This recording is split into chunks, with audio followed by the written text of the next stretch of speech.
Jovan Buha! Buha! Yo, I'm Jovan Buha, Lakers beat writer for The Athletic, and welcome to episode 9 of Buha's Block. The topic of today's episode is 7 questions for the final 7 regular season games. The topic for today's episode is 7 questions for the final 7 games of the regular season for the Lakers. Let's jump into it. Quickly, a primer on where the Lakers are at as of Monday, April 1st. They are 42-33, 9th in the West, a game and a half ahead of the number 10 Golden State Warriors, and a game and a half behind the number 7 Sacramento Kings and the number 8 Phoenix Suns. On the season, the Lakers are 15th in offense, 15th in defense, and 19th in net rating. Since February 1st, however, the Lakers are 18-8, which is the 6th best record in the entire NBA.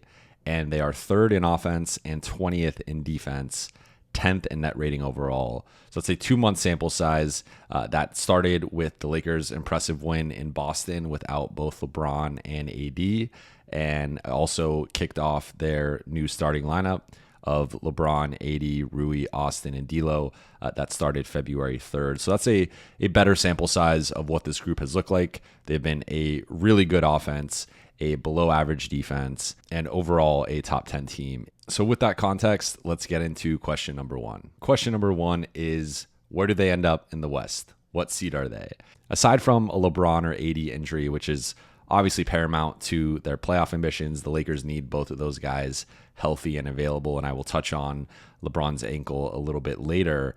Their seeding is going to be an important factor and determinant in terms of how far they ultimately go. Now, even if they finish as the number 9 or even drop to number 10, they could still go on a run. They could still win that first play-in game, win the second play-in game, and get in as the number 8 seed.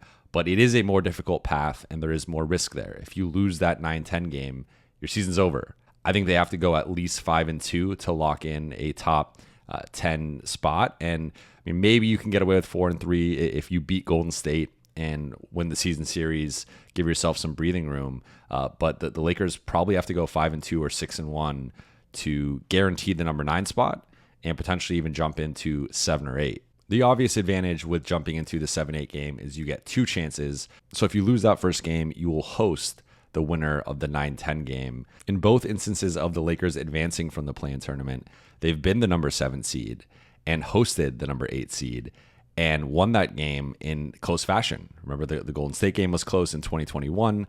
The Minnesota game was close last year in 2023. So home court has made a difference for the Lakers and each of their 2 previous times in the play-in.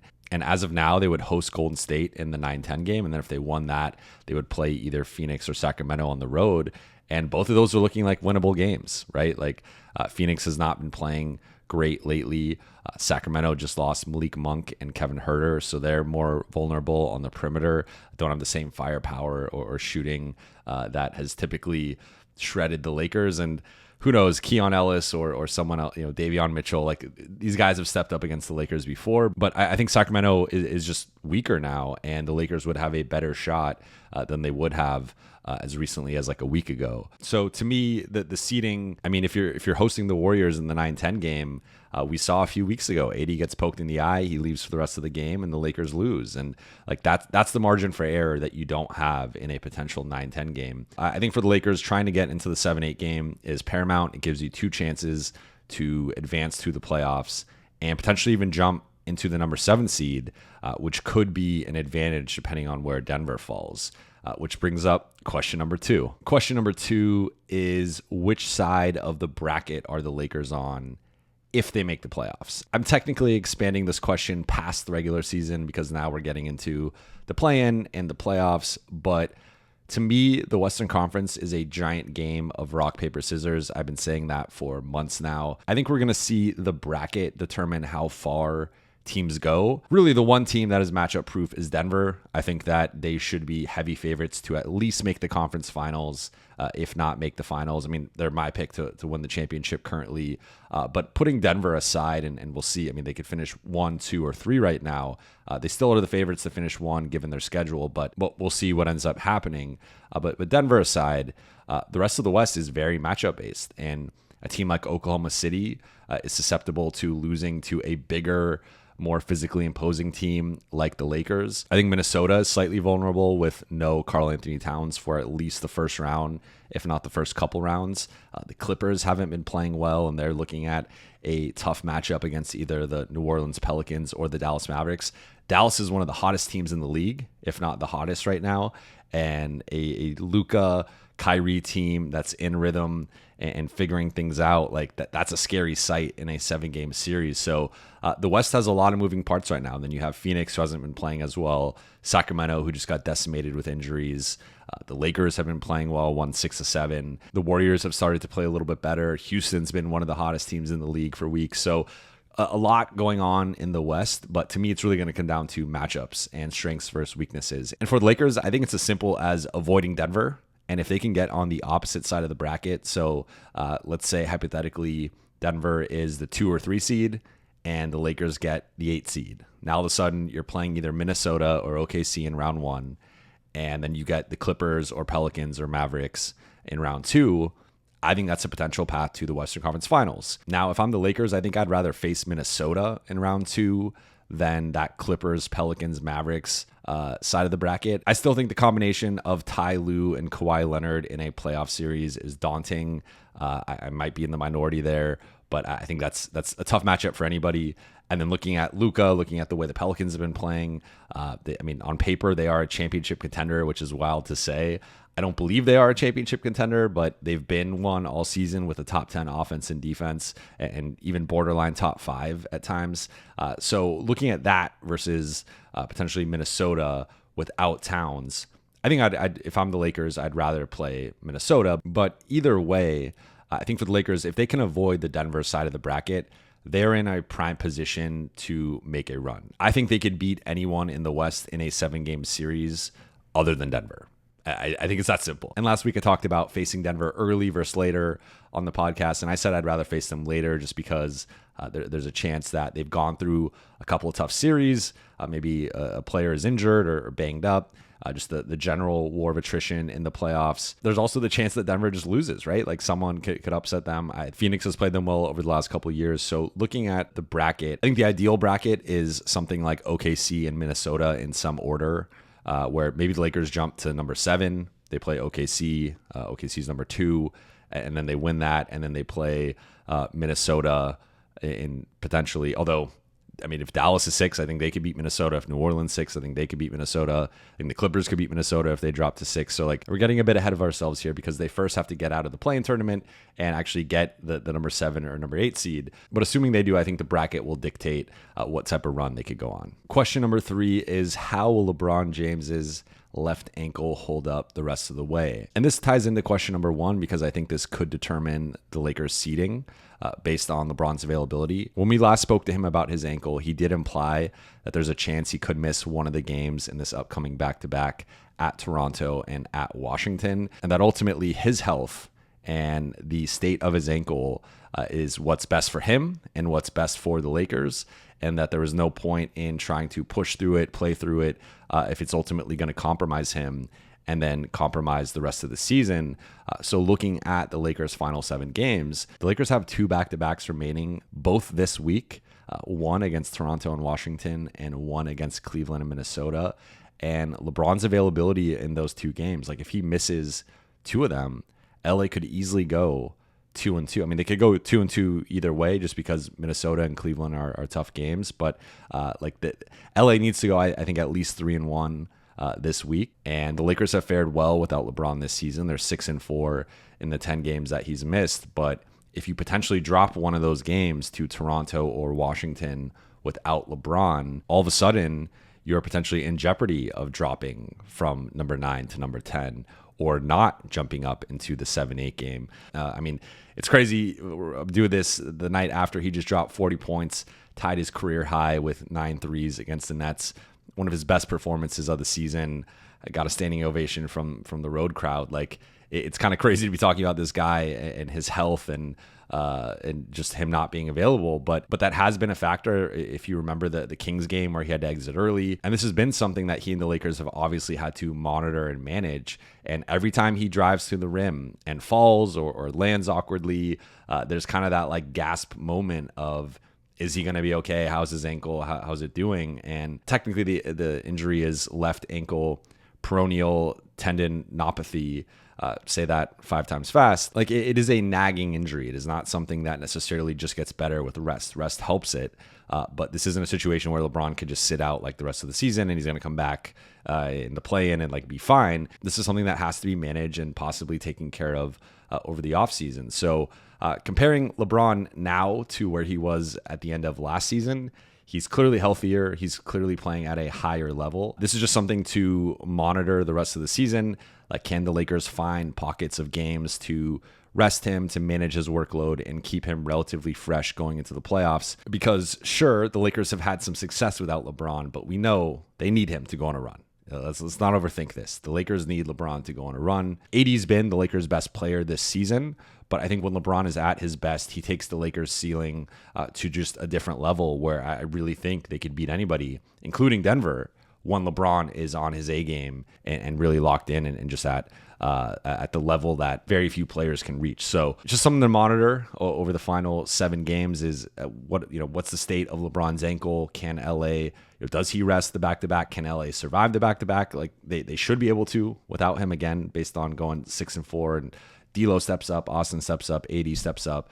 They have enough offensive firepower. Gabe's back now. Like, they can lean on their bench a little bit more and get some scoring punch from those guys if they really need it. But I think for them to be able to compete with a team like Denver, they need LeBron as healthy as possible, and really just for them to go on a run. Like, they're gonna need a lot to go right in terms of the matchups and the bracket, but they're also gonna need the best version of LeBron. All right, now question number 4 is, does Jarred Vanderbilt return? And I'm ordering these in order of importance because to me, like, the seeding and the health of LeBron and AD and the bracket, like that stuff is the most important macro stuff. But Jarred Vanderbilt is right behind that, just because the Lakers don't have a wing defender with the size and length and athleticism and energy and rebounding that Jarred Vanderbilt possesses. And they've tried to make Cam Reddish become a thing, and that just has not worked.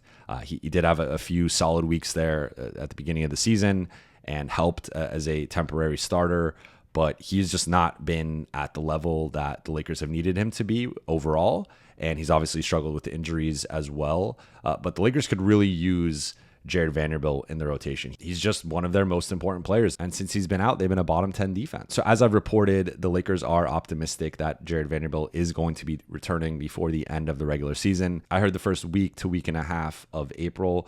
So we're now on April 1st. So LA has a 3-game homestand coming up. They play the 6th, the 7th, and the 9th. I think that's a more realistic time frame for Vando to potentially return. Of note, we saw him doing some extensive on-court work in Brooklyn pregame.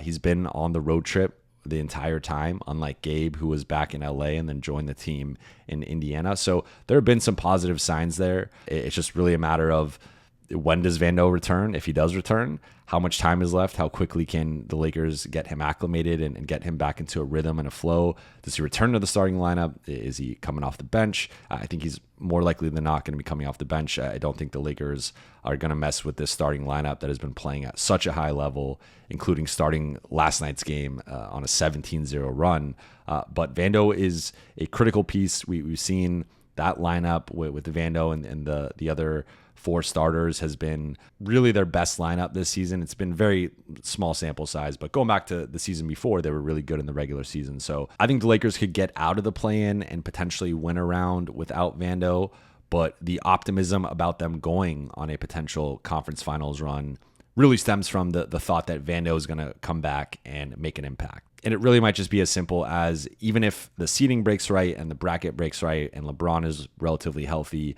if the Lakers don't have Jarred Vanderbilt, I don't know if they're going to have the caliber of defense to go on a run, right? Like you need the two-way balance there. Question number 5 is, what is Gabe Vincent's role ultimately?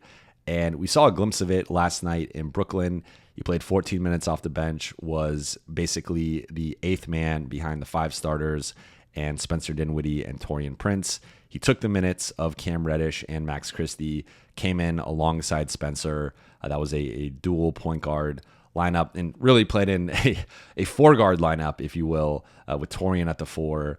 He played next to Spencer, D'Lo, and then him, but also got some reps with the starters and in D'Lo's. And that's a look I liked entering the season if the Lakers needed a little bit more backcourt defense and just a guy who could play off the ball and serve as a spot up and catch and shoot threat. Obviously, D'Lo's been one of the best catch and shoot players in the league, so I don't want to say Gabe has that advantage over him. But from a two-way balance and just better perimeter defense, I think Gabe is now an option. And remember, this was the Lakers' primary offseason addition.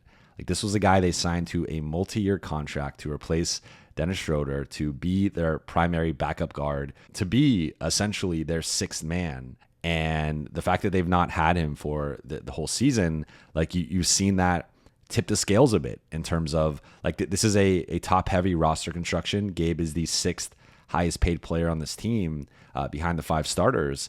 And to not have that guy for a majority of the season, I think has really hurt the Lakers, because they've been relying on minimum guys or a guy in Taurean that's a biannual exception guy. And there's a reason why those guys are on those types of contracts. And there are other teams around the league that can survive a higher paid player going down.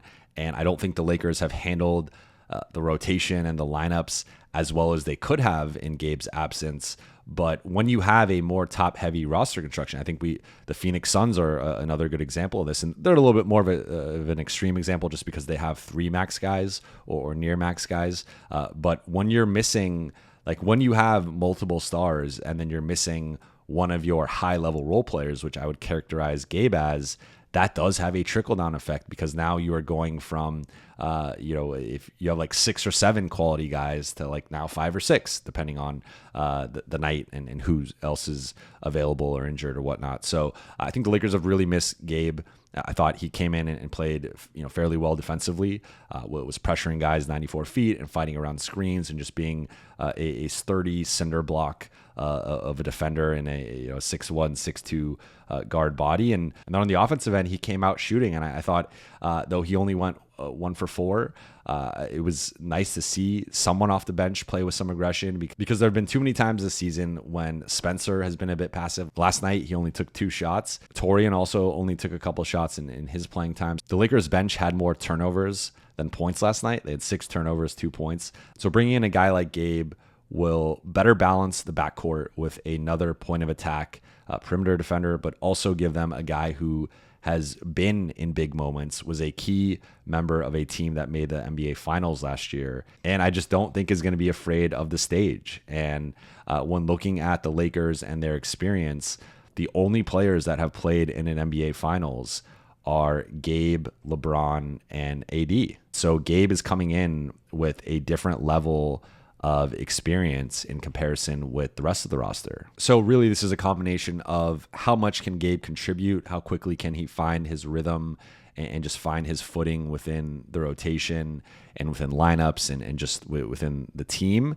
And then also, what does his role end up becoming? Does he take more of Spencer Dinwiddie's role? Does he jump him in the rotation? Does he jump up to more the 7th man? And then there's also Vando, and like I think the rotation should be the starters plus Vando, Gabe, and Spencer, and then Taurean and Jackson are more of matchup-based 9th men. Gabe is an important piece, and like Vando, I think he could be vital to the Lakers reaching their ceiling. Question number 6 is, what does the playoff rotation look like? And part of it we touched on with Gabe and Vando. If Gabe can ramp up into a bigger role, and if Vando can return and eventually ramp up as well, like those are 2 high-level rotation players coming in and changing the dynamic of the rotation. But for the most part, it's been the 5 starters plus Spencer, Taurean, Jackson, and then Cam or Max, typically Cam, but there's been some games he's missed, and then Max has stepped in. But the Lakers have gone with a 9-man rotation now for going on almost 2 months, depending on the night-to-night availability of guys. And I could see them going with an 8.5-man rotation. And again, if Vando comes back, I think it ends up being the 5 starters, plus Spencer, Gabe, Vando, and then Torian or Jackson, depending on the matchup. Last year, the Lakers went with a lot of small ball in the playoffs, with AD as the starting center, and then LeBron or Rui as the backup 5, depending on the matchup. And I could see that happening again. I think Jackson has played really, really well. There are going to be some matchups that are tough for him. Like I look at a Denver series as I think he probably can't play unless AD's on the floor. But that's also an option too of playing more Jackson next to AD and lightening the load on both of them defensively and on the glass. So I, along with many others, have been critical of the Lakers lineups and rotations all season. I think that it shouldn't have taken them 50 plus games to land on the starting lineup. I think if the current starting lineup was the starting lineup from day one, we're talking about probably a 6 seed right now, somewhere in that range. But just having Rui as the starter and more of a prominent role in comparison to the role he was in to start the season, and the Lakers benching Austin, benching D'Lo, rotating all wing lineups, Torian starting for 49 games. Like if you go back and redo it and start Rui, I think we're having a different conversation. We're talking about potential matchups, be it with Minnesota or the Clippers in round 1. But the Lakers can't go back and change that. What they can do is learn from it. I've liked the direction of the rotation for weeks now. I think it has made more sense. And I think the final step is potentially getting Vando back and then reducing Torian's role. And then if you do that and you go into matchups with, do we need more shooting tonight? Okay, we'll play Torian. Do we need more size and energy and athleticism? We go with Jackson. And you have your top 8, and then that 9th spot can rotate depending on the matchup. Like that's a pretty solid playoff rotation. I think the Lakers have a solid 2-way balance there. And finally, question number 7 is, how real is the recent defensive improvement? So for context, I just said the Lakers are the 20th best defense over the past 2 months. If you extend that into January, they've been a bottom 5 defense. But over the last 2 weeks, LA has been the 4th best defense in the NBA during this 6-1 stretch that they've had. Now, it has come against lesser competition. The Hawks are barely a play-in team. Like in the West, they would be a lottery team. They're several games under 500. They're not a good basketball team. They're missing Trae Young, their best player, even though they've played better without him. There's some Ewing theory stuff going on there, but still, Trae's their best player. He's an all-star. They beat the Sixers without Embiid, and they've had some good wins, but the Lakers held them to 94 points. They're relying way too much on Tobias Harris and Kelly Oubre offensively, and that's just a team that was built around the strengths of Joel Embiid, and not having him obviously compromises them. They also beat Memphis, who entering that game was the worst offensive team in the league, and Brooklyn, who is missing that star offensive player, though Cam Thomas looks the part against the Lakers, but they're basically a bunch of role players masquerading as number 1 and number 2 options. Of course, I didn't mention 2 games, which were 1, the Lakers' double overtime win in Milwaukee without LeBron James, which was one of their best wins of the season, and number 2, their 150-145 win over the Pacers, which was a good win, but obviously not a great defensive performance. And then the one loss was a 109-90 loss to the Pacers, where they only gave up 109, which in 2024 is like giving up 80 points like 15 years ago. So I don't want to overlook the fact that the Lakers have been playing largely lottery level teams or teams that are missing their best players. Several of those games are at home, but at the same time, the defense has just been better. There's been better intensity, better effort. I think Darvin has mixed up pitches better in terms of coverages. And you've seen the starters really step it up. Like I look at that Brooklyn game. They held Brooklyn scoreless over the first 6 minutes, got out to that 17-0 run, held them to just 11 points overall in the first quarter, 25 in the fourth, after they dropped 30 plus in both the second and third quarters. So LA has shown an ability recently to lock in when necessary. And I think that's about to get tested with this upcoming week of not Toronto and Washington per se, although both teams live in transition. Both teams play really fast, and I think can test the Lakers' transition defense. But looking ahead to Cleveland and Minnesota and Golden State, and New Orleans to close the season out, depending on if they have their seeding locked up or not. Like, those are 4 tough matchups and 4 teams that are really going to test the Lakers defense. And I'm interested to see how they hold up against those 4 teams. And as I mentioned earlier in the episode, the Lakers have been in need of better two-way balance as a team. They've gone through phases where first couple months of the season, they were a bottom 10 offense and a borderline top 10 defense. Last couple months, they've been one of the best offenses and a bottom 10 defense. They need to tilt the seesaw to a more appropriate slant. And I think with the available personnel, with the likely starting lineup, it is more offensive than defensive, but you can't be a bottom 10 defense and expect to go on a playoff run. They're going to have to win sometimes with their defense. And I'm just fascinated to see how real is some of this recent defensive progress and how much of it is just based on the caliber of opponent they've been playing recently. But that'll do it for today's episode. For those watching on YouTube, let me know in the comments what your question over the final 7 games is. Did I forget something? Do you have an answer or an addendum to one of my questions? Let me know in the comment section below. Thank you all for listening and watching. For those on YouTube, please consider subscribing, hitting that notification button, and dropping a comment and a like. And for those on Spotify, Apple Podcasts, and your podcast platform of choice, please consider following, downloading, and leaving a 5-star review. I'll be back Tuesday night with a post-game reaction after the Lakers game against the Raptors. I'll talk to you then.